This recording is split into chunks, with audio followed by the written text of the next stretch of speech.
Whoa,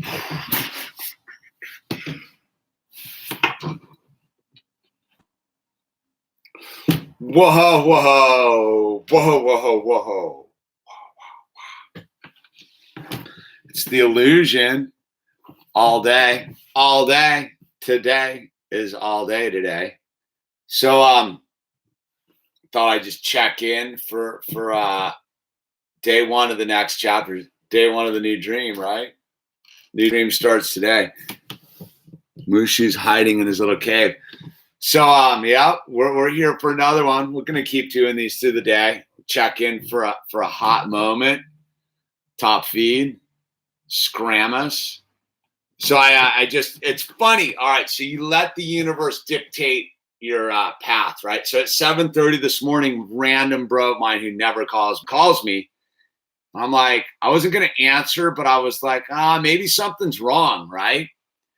Maybe there's a reason he's calling me and it's an emergency or bad news or whatever it is. So I pick up the phone at 7:30. He's like, hey man, you want to do I want to hook you up with my friend at KTLA. He's doing interviews about the 1 year anniversary of the fire, blah, blah, blah. And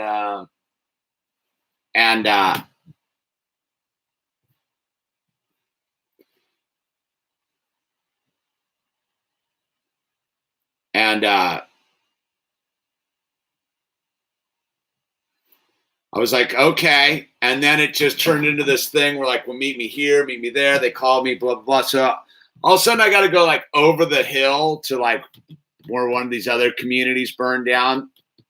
And I pull up at this thing and it's because I was driving over and I'm like, whatever, dude. It's the God's got me going over here for for another reason. So let me see what's going on. And I rolled over. There was the hottest. It was the mayor. The mayor, and the mayor was the other one doing the interview with this thing, and we've been sort of on the opposite end of the spectrum, but we're on the same page with the skate park, right? So it was just this cool moment where me and the mayor got to hang out and chit chat. When we were done with the interview, we hung out for like another half an hour talking about like life and what was going on and this and that and skate parks and the whole thing. So it was kind of cool, man, in that sense, because I didn't think I was gonna see the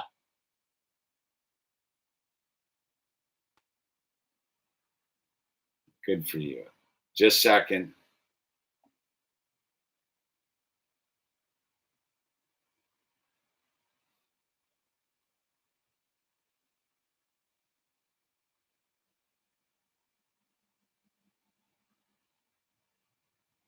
Hold on, I'm texting with the minigram.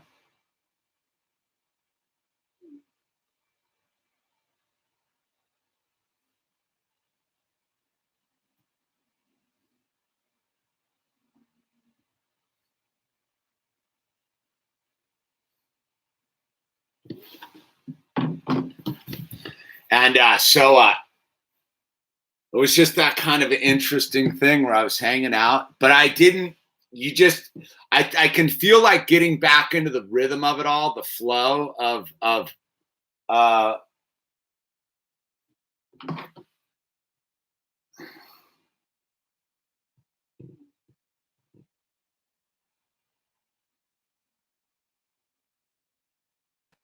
just a second.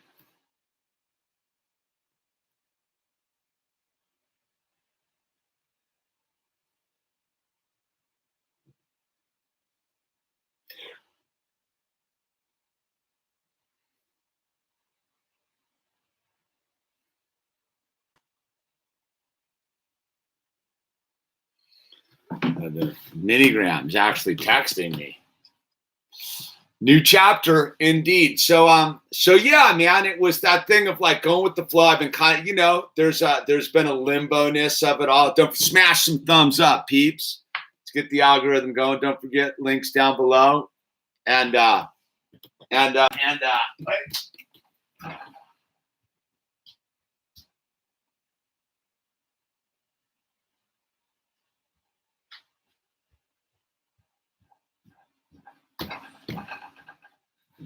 And we got the ball cap in pink. Real warriors wear pink. Don't care. And so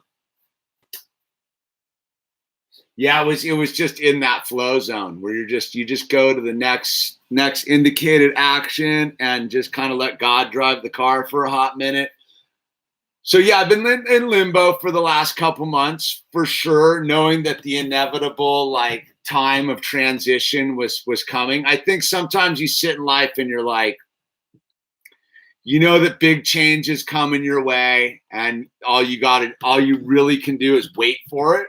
Like you can't move speed time up or slow time down. You just know that there's going to be the new chapters coming. You can see it on the horizon. It's very obvious, but you know, it's sort of, I don't know if you've ever driven cross country, man. Like if you're driving from the east to the west through, let's say, Nebraska, you're coming through Nebraska and then you get into Colorado, and most people don't know, like the eastern half of Colorado is like the Great Plains still, and you don't, and all of a sudden you can just begin to see the top of the Rocky Mountains, like kind of coming way away. And it's, you know, you're not going to be in the mountains for another couple hours of driving, but you can see them. And I think that, so you just got to kind of settle into the last bit of monotony, but you've already been through Nebraska. And Nebraska is an 8-hour state, man. If you're driving, you know, it's an 8-hour state easily. And 420 miles, something like that. And so you've already been on the road for a while, like hauling like a straightaway. And then you get to this thing and you can begin to see the Rocky Mountains. And you're like, all right, I got a bunch of straightaway. And it's almost like the hardest part of the straightaway. Because back in Nebraska, like 4 hours ago, you were just in the middle of Nebraska, dude. Just flat as can be, just driving, checking out farmland, like cruising, like, wow, this is big. You're like, this is big. But the minute you see the Rocky Mountains, you're like, oh my God, there's still so much more of this like flat grasslands to go. Not to mention the feedlots, PU. That's what I do remember about Eastern Colorado when I would do that drive on the 80 was you get by the feedlots. It's just disgusting. But anyway, it's another detail. But so I think that the last couple months has sort of been like that. Like, you know, the 10 months of the year was, you know, the madness and the chaos of coming out of the fire, and then you settle into your pattern, and then things begin to like change and you get into a different groove, and then you realize that you can kind of see like, all right, I'm about to get to the west. I'm about to get to the mountains, man. But the mountains are still a ways off. So you got to just kind of sit back and drive. And you can't really get too spun out about it, but you just got to, it sort of becomes monotonous. You're like, all right, I had enough of the straightaway, dude. I have enough of the straightaway, man. And then next thing you know, you're in the mountains. So I think realistically, we're like, to use that analogy, we're just coming up. We just came into the outskirts of Denver city limits. We got to go through the little city part, right? Which is moving and packing up boxes and moving stuff and getting settled in. And then we're going to be in the glorious mountains here of like life, which is, you know, a good vibe here in the next real soon, dude. And so I think of it like that. So yeah, the last couple months have been pretty kind of blasé and a little bit anxious and like, let's just get it over with. Like, let's get there. And so today we're getting there. Going to go over, sign the lease on the new place today, the 1-year anniversary. I think that's very trippy on that level. The 1-year anniversary. Don't forget hats down below. Get yourself some hats. I got the t-shirts restocked. Support the channel. Do your thing. And so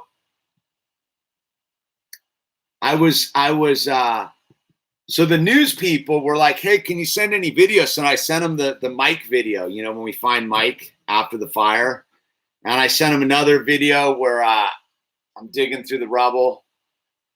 And I was looking through the videos, right? Because I kind of had to scroll through the videos. And I was like, that phase from a year ago to like, let's say, end of February seemed so big, but I was looking at the videos because I kind of got like a video record of it. It's very compressed. I was like, oh, whoa, dude, I was up digging in the rubble, like real close after. I remember the rainbow one was like in the end of January. It was just, and I was like, oh, I interviewed the brother Marshall on February 1st, and the Akko interview was back. Like the Akko interview was in February. I was doing all those interviews with those people in February, beginning of March. I'm like, whoa. Like all that was going on right then. But when I was in it, man, it was very slow. Again, that whole driving analogy, you know, it seemed very like long between each moment. But now that I look back on the last year, I'm like, oh my God, all that happened so quick. It was all a very, full circle, man. It was we're working on getting Akko back on. It was trippy. I noticed the Akko interview is demonetized. I don't know why. I don't know what we talked about that would possibly be worthy of demonetizing. Stay gnarly, everyone. So yeah, man, 2019, it's almost over, dude. I'm stoked about that. It's a good day. So there's the big, I was talking to the mayor just a little while ago. There's the big 1-year anniversary thing going on down at the beach tomorrow. And yeah, I don't know quite what to make of it, except it's what I was telling the reporter from KTLA, Channel 5, Los Angeles, was just never give up hope, dude. You just can't ever give up hope. And you know, like I think about it now, like losing the house was the easiest part of the whole process. Like losing all my possessions and like, but the strength I gained as a human being, the insight into myself I gained is beyond. It was all worth it. It sounds weird, but I can look at it now. Like, yeah, there's stuff I bummed that got burned up. All my Paul Walker videos got burned up when Paul Walker and I were down in. That's what's trippy. Like, so I met Paul Walker. God rest in peace, Paul. I like Paul. He's a buddy. But so I'd met Paul Walker. That's a whole story. I should tell the Paul Walker story now that he's passed. I've always kept it under wraps just because, you know, I respect Paul. He's a good dude, man. But that was like one of those things I was thinking about the other day. I was like, oh, man, like, because like, all right, like the YouTube thing I do, I've always been doing it. So I don't know, whenever that Fast and Furious movie came out, like right before that, I had met Paul down in Costa Rica and I was filming my whole trip back then with Video 8, dude. And we'd run into him and his stuntman double Oakley and adventure ensues, dude. But I had all this crazy incriminating footage. Like I had incriminating footage, man. Like, let me tell you, dude, like TMZ tabloid worthy, like big money footage because I had it before he had broken through as a big star. He was pretty casual about it all, like incriminating, but you know, minor league, dude. I mean, for like in the tabloid sense, but minor league in the human sense, nothing bad, like no, nothing evil or wrong, just, you know, just footage you could definitely cash in for 10 grand, no problem down at the tabloids. But I don't play that game. So I never really have told the story of our meeting and our friendship and all that stuff. Maybe I should tell that story one day, dude. Yeah, Paul was a good human being, man. That dude was like legit, dude.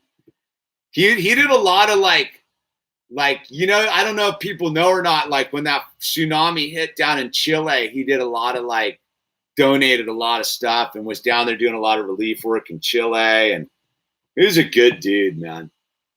Yeah,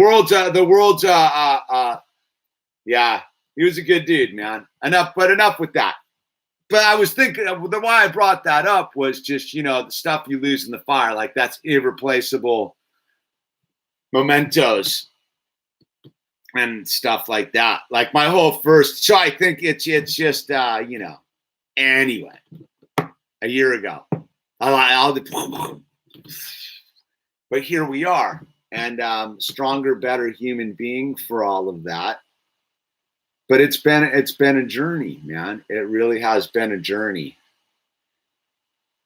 And it's I think there's a certain like melancholy, but a certain celebration too.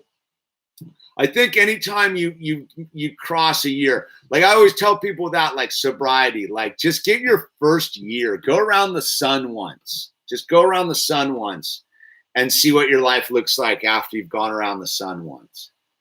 And so like I had a specific marker in my life, that I saw the mountain lion that morning, and then the next day, it's all gone. And so a year ago, right? And what happens in a year? Like you just don't grasp what happens in a year, because most of your years just blend into, like, you need kind of a big milestone to be like, boom, from that day, like I'll always be, November 8th will always be a relevant day to my life. Just like my sobriety date will be a relevant day to my life. Just like the birth of my son will be a relevant day to my life. But, like all the other stuff's just a real blurry, like life is really very blurry. And,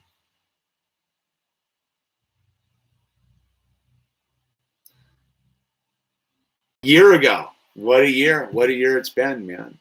So yeah, I don't know, more will ensue. I like the pink hats, man. Fired up about it. You know what it's a good hat, like I pulled this right out of the box, and it was already like pre-adjusted to the perfect size. It's not too tight, it's just right, dude. I'm curious because you said one time everyone is like, I'm a local kind of stuff. Oh, I'm a local. I don't know what.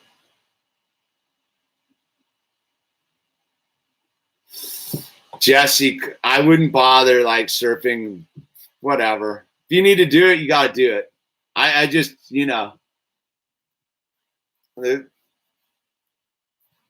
I don't know, dude. Do your thing.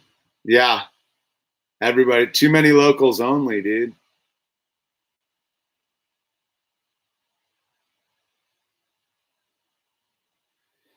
Yeah, man, it's all God. I mean, I give all glory to God in that sense of like the faith, having faith, carrying through with faith and discernment.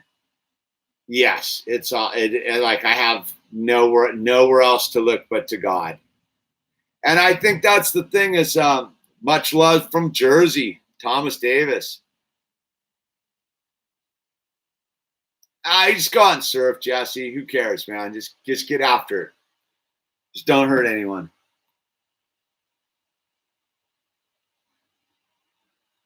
Everyone wants to get into surfing, dude. I don't know why. I'll just tell you, dude. Like I don't really want to talk about surfing, but I'll just tell you, it's like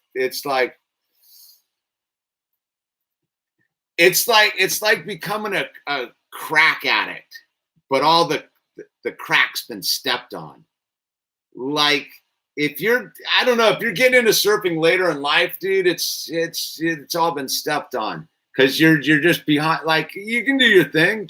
I'm just giving you the warning. It's a difficult world to negotiate. The surfing culture is very spiritually bankrupt. But hey, I'm gonna get going here. I'll check back in on the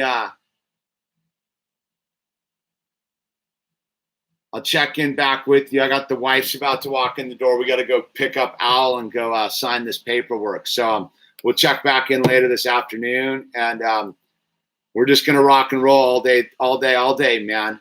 All right, links down below. Be stoked. Top Feed, Biker Benny, Donkey Club, Jesse. Jesse, just go get us, just go paddle out and go surfing, dude. Forget about anything else. That's all you got to do is want it. That's my tip. Just want it. And then you got it. All right. I'm out, you guys.